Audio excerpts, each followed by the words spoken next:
गोंदिया जिल्हा प्रशासनाचा दावा फोल. अर्जुनी मोरगाव तालुक्यात इंधनाचा तुटवडा, पेट्रोल पंपावर डिझेल पेट्रोल नाहीचे फलक.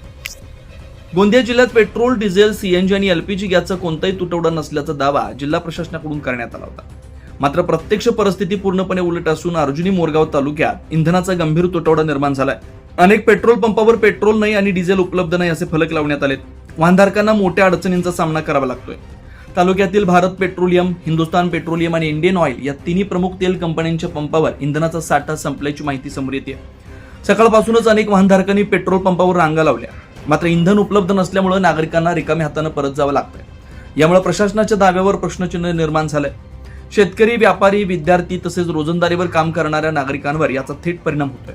शाळा कॉलेजला जाणारे विद्यार्थी, रुग्णांना दवाखान्यात घेऊन जाणारे नागरिक तसेच रोजच्या कामासाठी दुचाकीवर अवलंबून असलेले लोक मोठ्या अडचणीत सापडले. इंधनाचा तुटवडा असल्यानं वाहतूक व्यवस्थेवरही परिणाम दिसून येतोय. दरम्यान नागरिकांनी प्रशासनाविरुद्ध तीव्र नाराजी व्यक्त केली. जिल्ह्यात इंधनाचा तुटवडा नाही असा दावा करणाऱ्या अधिकाऱ्यांनी प्रत्यक्ष परिस्थिती पाहावी अशी मागणी करण्यात येते. संबंधित विभागानं तातडीनं लक्ष देऊन पेट्रोल व डिझेलचा पुरवठा सुरळीत करावा, अन्यथा नागरिक रस्त्यावर उतरून आंदोलन करण्याचा इशारा देण्यात येतोय.